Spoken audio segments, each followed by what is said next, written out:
I step outside.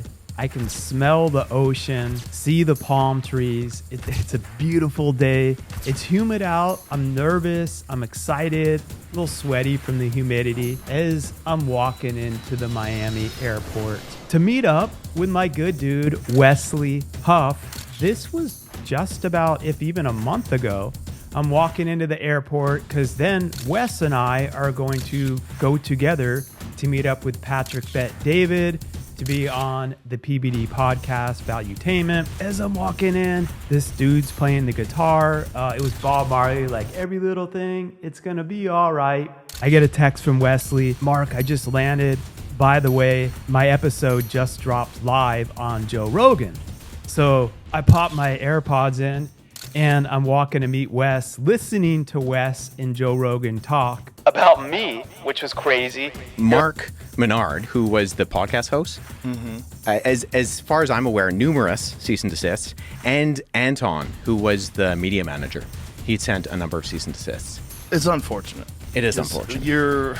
When you get caught with your pants down, you're supposed to say, I got caught with my pants down. Yeah. That's what you're supposed to do. Hearing them say Mark Minard on the show about this whole Billy situation that's been insanity. If any of you watching this don't know what's been going on with all that, look at my previous episodes. I talk about it in depth, like the full story behind the story, or you could just type in Wesley Huff, Mark Minard, Billy Carson, the debate, everything will come up. It's been craziness. This has also, as I keep saying, God is orchestrating, led to so much greatness and also exposed me to this whole other world of YouTube and drama porn, which is something that it's so important. I've got to talk to you about today. Exposing these toxic Christian YouTubers, the danger of drama porn in the name of faith. Because like from all of our stuff going so viral, there's been so many different reaction videos made of myself and of Wes and this whole situation.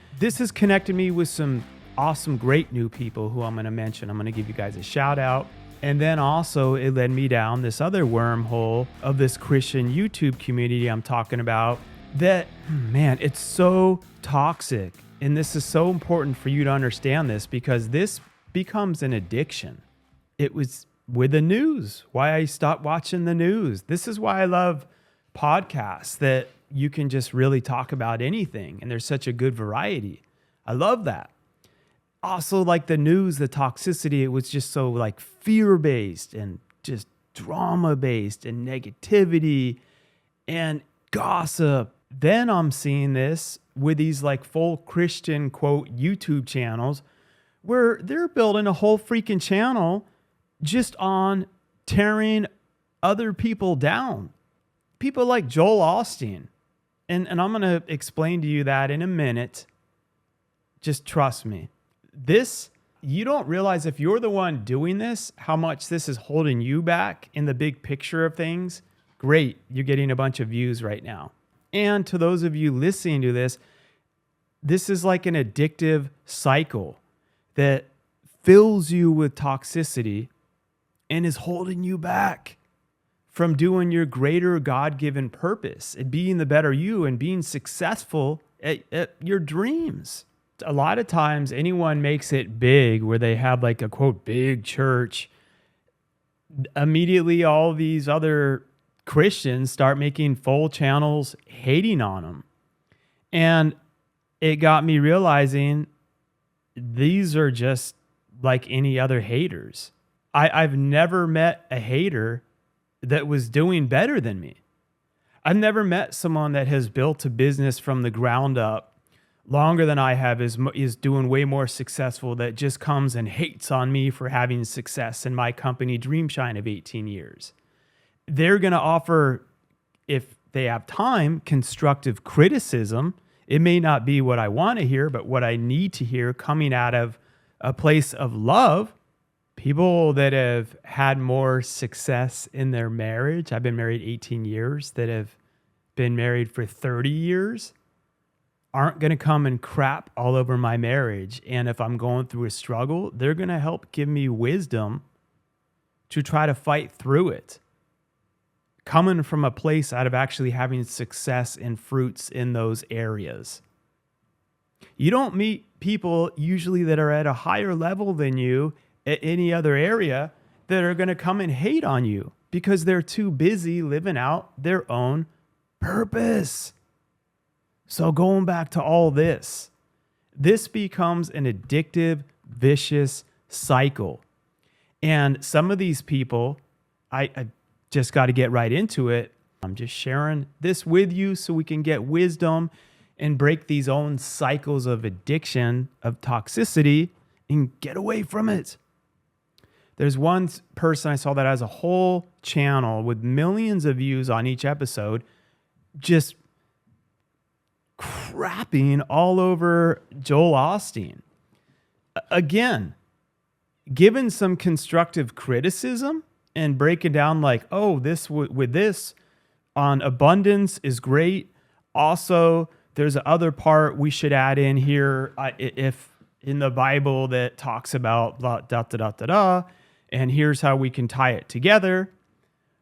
Or if you're so angry about how someone's doing something, how about you go out and build something better versus wasting all your energy trying to tear down someone else's building. Go and build your own freaking skyscraper and make it better. That's what I did with my company Dreamshine when I saw in 2007 and before that they had horrible places for people with developmental disabilities that were institutionalized, they were abusive, they were stuck under these horrible fluorescent lights, and no one was doing anything about it. So yes, I did spend time complaining about the problems. Then I invested my energy in building something of my own that would be better. I created a solution using my God-given purpose. I still, 18 years later, could be complaining about these places are so horrible. And they're still out there. They still exist. And they're doing this wrong and making videos about it. Meanwhile, I would have lost all that time of Dreamshine that we've built 2 locations now, serving hundreds of individuals in a beautiful environment with developmental disabilities.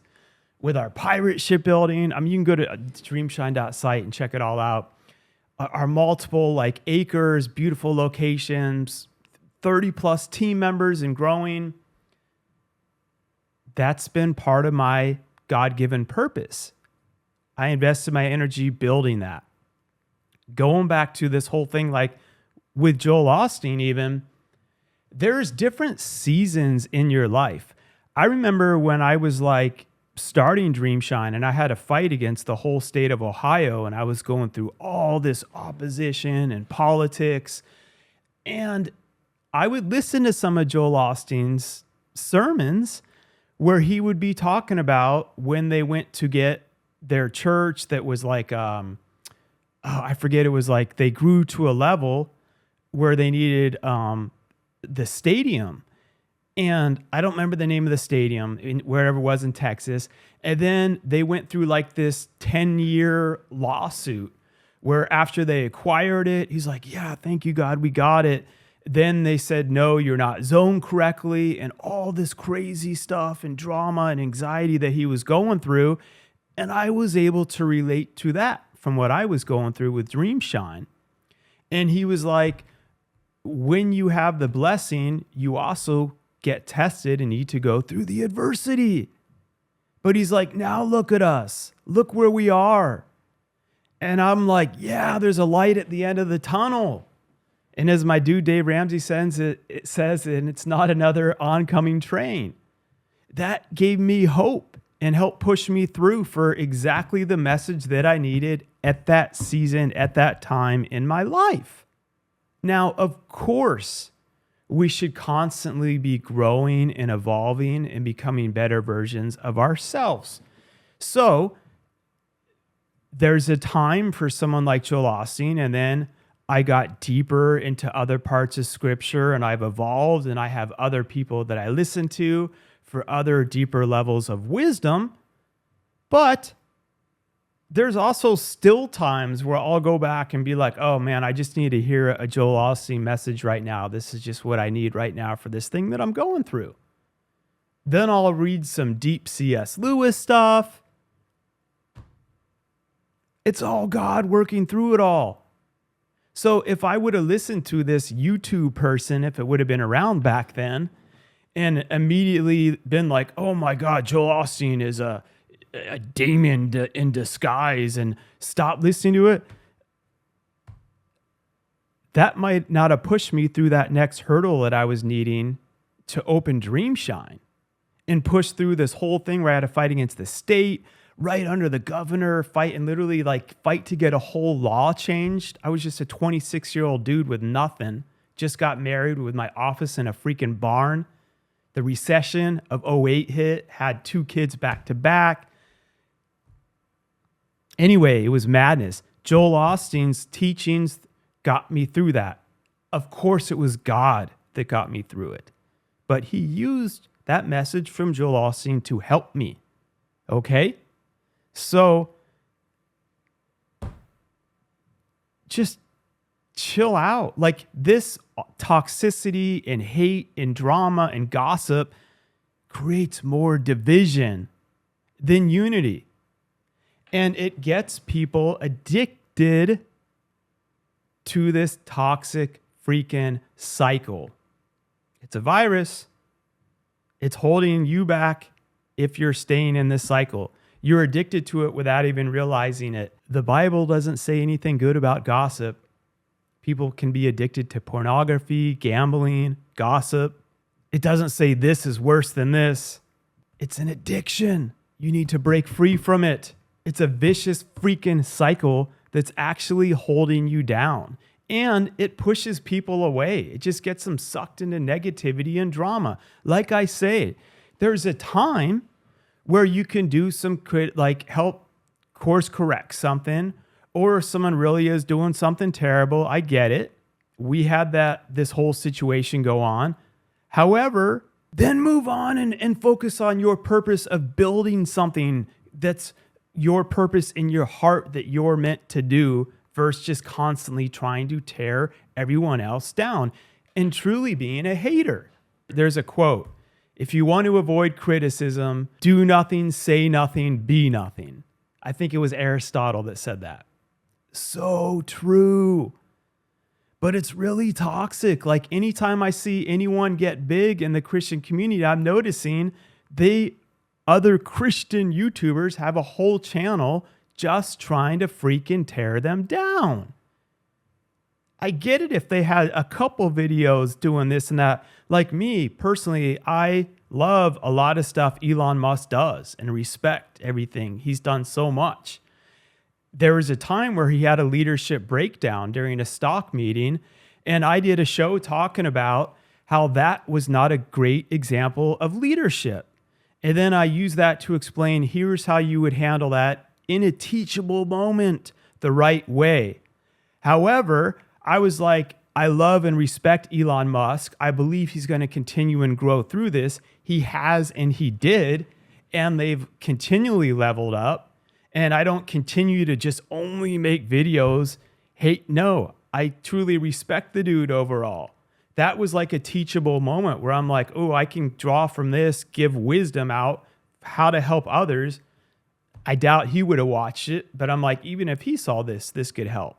So I get it if some people are doing that on certain instances with sermons or stuff I even talk about. And they're like, oh, when Mark said that, actually that quote wasn't Aristotle. It was ...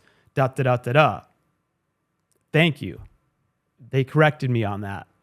But just wasting your whole channel when someone gets big. I heard someone else tell me with like TD Jakes, who, by the way, I'm not even getting into all the stuff with Diddy because I don't personally know TD Jakes. I've met him before, but it was at an event.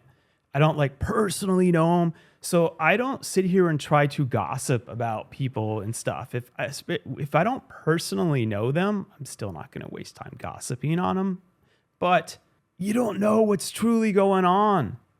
And he made it big, and I saw all these other channels, even before any of the Diddy stuff, saying, TD Jakes, how dare he be making movies and writing books, and what do you mean, how dare he? Like, that motivates me.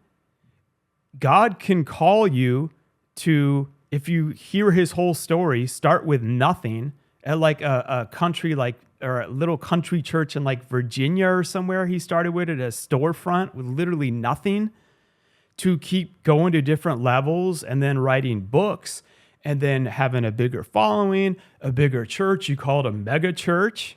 Okay, so if they're influencing and helping people, then create a separate business where you're writing books that are another part of your purpose in creativity and making movies.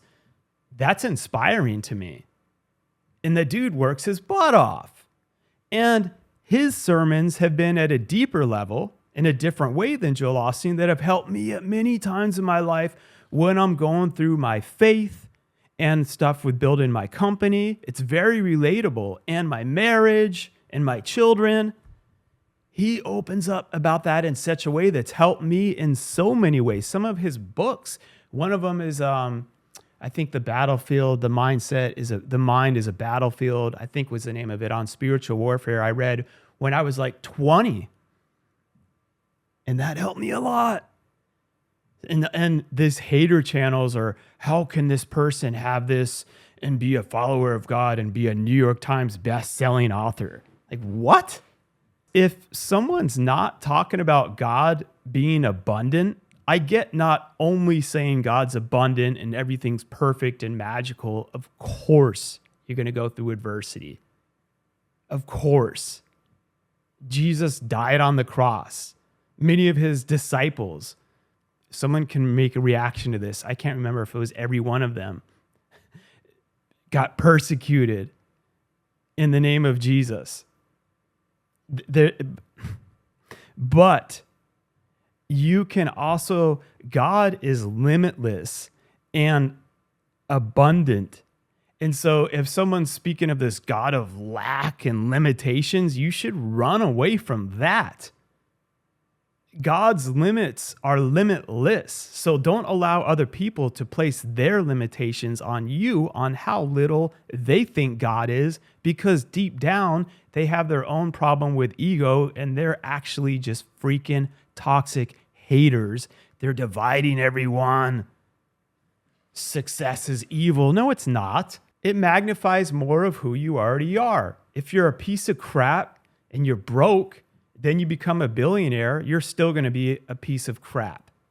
If you're stingy, you're mean, you're a bully, and you're broke, then you become a billionaire, you're going to be a billionaire that's mean, stingy, and a bully with power.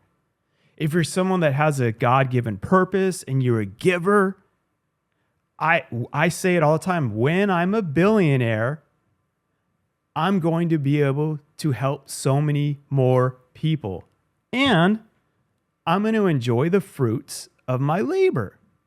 Yeah, I'll fly in my private jet as we're going to my wife's country of Sierra Leone, West Africa, to use our billions of dollars and help create a place there for people with developmental disabilities that doesn't even exist yet.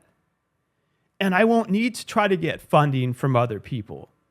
I'll be using my fruits for the greater good and enjoying the fruits of my labor. And I guarantee you people will be making reaction videos.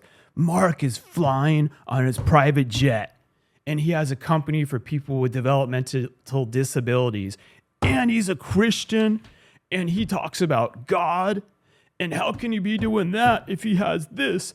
And he created this other company and does that and became a billionaire. And there's a verse that says, money is the root of all evil. Mark is going to burn in hell. And there'll be whole freaking channels about me. And people are going to miss the whole message while these idiots are out here talking all this nonsense. I'll be literally in the trenches in these villages, creating place where people don't even have wheelchairs that exist. They don't have Medicaid, Medicare in this country of Sierra Leone, where we're helping them to have wheelchairs and creating a place for them in an environment that helps people with disabilities. The first one and only one. I'll be in there in the trenches working, building stuff, helping people, while all these other idiots are making all these videos. I'll be living the freaking sermon. Which one are you? Ask yourself this. By the way, some of these people making these channels, I believe could be believing they're doing good. Ask yourself this, like, am I actually being a hater? Am I secretly like jealous? Do I wish I had what this person had? And I'm thinking if I had what they had, I'd be doing it in a different way. The thing is, you have no idea what they have gone through to get to where they've gotten. The only person you can compare yourself truly to is you, because you're the only one that's experienced 100% of your life up until now. So you can draw back on, I've been through all these experiences. I've overcame that. That's got me here. You may have come farther depending on where you started from. You don't know anyone's journey until you walk a mile in my mindset. Don't you dare judge my freaking journey. All right. I'm going to give you guys some ways to get away from this, some actionable steps. And I have to give a shout out, let me check real quick, to some of the great positive people that I met that are real and doing awesome things in YouTube. I want to give them a shout out. Connected with a lot of amazing people through this that I never knew existed. One of them is my dude, Ruslan. Actually, we were just texting last night talking about getting you here in person, here in the studio in August. Awesome dude, Ruslan. I haven't watched everything, but they all made reaction videos. I mean, connected with them. Great dude, seems like. Christian. Another one, his dude, Vocab. Talked to him a few times. Seems like a really solid dude. YouTuber, Christian. Wesley, Huff, of course. This dude, John. Great dude. He's actually making a movie right now. I think the producers that did The Chosen. Anyway, he has an awesome channel. What is your channel, John? It's I always forget how to say it. It's like a reaction channel. What do you meme? I think, yeah. And they all did a bunch of reaction videos on our stuff that was going on. I've seen people like this do some awesome things. And I think I've seen some of them even break down some of Joel Osteen's stuff. But from what I noticed was different was I believe they were doing it in somewhat of like a constructive way. And they're like, oh, with that, like, that's awesome. And I would also add this to it. And so they like added additional wisdom, and they didn't make every video about like tearing this person down. They continue to build up their own thing. They're building their own platform. That's my best advice. Like, if you're a hater and you hate something, get better at the game or change the game and create something new. If you're so against the way someone's doing something, like I was with Dreamshine, allow that seed being planted in you to fuel you to make something better. That's how Steve Jobs created the personal computer. Oops, there goes my water. That led to the iPhone. That's a beautiful thing. God gives us all different purposes. All right, so another thing here. Let me move forward. You can't be constantly investing your energy in drama and negativity and toxicity while at the same time building something towards your purpose and your greatness. You need to make a choice.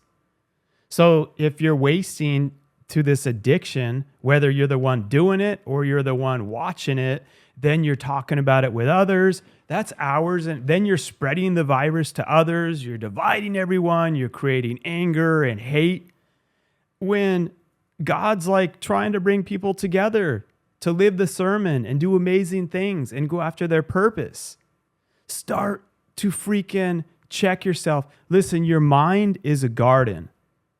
What you feed it, good or bad, grows. You feed it with toxicity, anger, negativity. You're just planting those seeds. They're growing. Then you start making videos about it. You're landscaping your mind, and then you're planting those seeds of toxicity out into the world. Who do you think is behind that? God or the devil?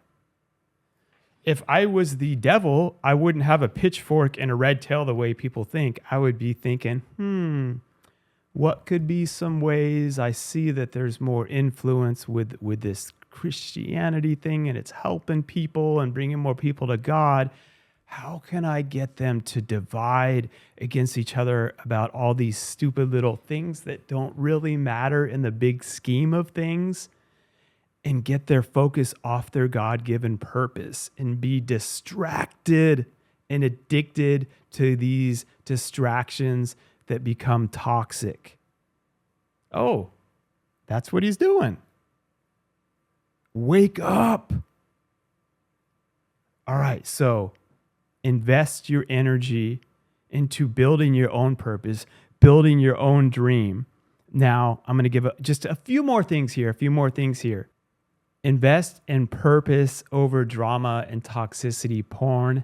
And some of these YouTubers I talked to behind the scenes actually made me aware of this. They're like, Mark, I don't know if you notice, and I don't know, I'm not going to throw names out there in this stuff. I don't do that. Some of them may personally know some of these people. And like, there's also this huge toxic thing that's going on in the quote YouTube Christian community.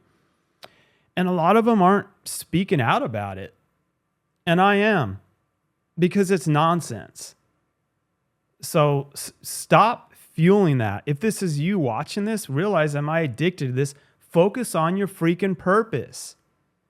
Focus on building your own skyscraper versus trying to tear everyone else's down. And as I end this, I want to give you all a little lesson on dealing with haters and critics. Because those of you that have watched this whole thing and are coming this far, you're not the ones that I'm worried about, because you're taking this in. You're going to be going to the next level. You are going to the next level. And you're going to be dealing with these haters and critics. And I have it here. There's a famous story about Thomas Edison. I love this. That perfectly shuts down critics. So the story goes, Thomas Edison's there getting ready to do this event. There's all these reporters and stuff. He's up on the stage, and one of them raises his hand, asks a question. He's like, Mr. Edison, in like a sarcastic tone, like, how do you deal with all your haters and critics and all the naysayers and everyone telling you that this whole thing of electricity is impossible and you're a joke and you're pathetic?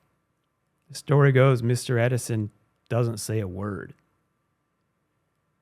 He walks down the steps, goes over to the light bulb, boom, pulls a switch, the light comes on. Show them. The greatest response a lot of the times to your haters and your critics is no response at all. Let your results, let your fruits, let your actions speak for you. Live the sermon. And even in my own situation that I had with this whole thing, I've had many times in my life where these things have happened that have trained me for this. And it's not easy. We're all human. Trust me, there's times I'll get on my comments and I'll be like replying, and we're all human. But we can grow and evolve. And this is another thing of learning where to redirect and adjust and focus our energy from these other distractions. And this is just going off to end this. Even the whole thing that happened with Billy. If everyone saw, like, I didn't make this response video I did till like 2 months plus after. Well, everyone else, my good dude Anton Wisbisky, who does my social media, by the way, love you, Anton, Wesley, Huff, they're all over the place talking about all this. People are making all these reaction videos. And Billy did this 3-hour live stream about me. He's just slandering, saying terrible stuff. I talked about all this before. His wife was, other people were, and I'm not getting all this. But something that I did do with this is people were like, dude, Mark, you got to respond. You got to do something. In the moment when it was at like the peak of it all, God just kept saying, Mark, like, be still. And by the way, for me, that was it took more faith. That was the harder thing to do. And he's like, just stay behind the scenes right now, Mark. I'll let you know if and when. And it took so much prayer and trust, and this grew me to another level of faith. And it was the more I stayed silent, that was when Billy came out and did like these crazy, these wild 3.5 hour live streams and other things, just slandering and saying the worst things about me and just contradicted everything. And I just like stayed back. God's like, just stay back. I will help expose the truth. Then a few months later, he's like, now it's time. And by the way, when I did it, if you see my video, my response video, I don't dive into the toxicity. Even after all these horrible things that have happened, I didn't say bad stuff personally about any of them. I don't get into drama. I stuck to a factual timeline. Yes, I was real. I was honest. I shared my emotions openly about things that weren't okay. I drew the line. I drew boundaries. Don't mistake kindness for weakness. And I didn't make it toxic or gossipy. Gossipy, if that's even a word. So, listen, everyone. Stay away from it. Break the addiction cycle. If it's you doing this toxicity, drama, negativity, check yourself. Are you being a hater and put your thing into building something and following your bigger purpose that God has for you that's going to be freaking amazing, because we're each created individually and there's so many amazing things to do. Will it maybe take more time? Yep, it will. But everything does. That's where you build your faith along the way. You can get this quick, easy clickbait and be the drama just like everyone else, but you're not really doing your bigger purpose and helping the world and living the sermon in a greater way. And that's what I want all of you to do. And over time, you'll have the fruits. You'll be helping more people. And when I'm a billionaire, I'm so excited to be helping even more people. That's right. You can clip that and say, blah, blah, blah, blah. Those of you that get it, get it. And by the way, I don't measure that as being successful. You can be making Mother Teresa. I don't know how much money she ever had in her bank account. And look how much she lived the sermon and how much God used her to do amazing things and make changes across the world. If she had spent all her time talking about this person of this church has a mega church and all they do is speak on abundance, blah, blah, blah, versus going in and helping children and doing what she did and helping feed all the hungry and literally living the sermon of her God-given purpose, we wouldn't even be talking about her today. Case closed, everyone. That's it right there. Never settle. Never give up, and keep elevating beyond. Boom.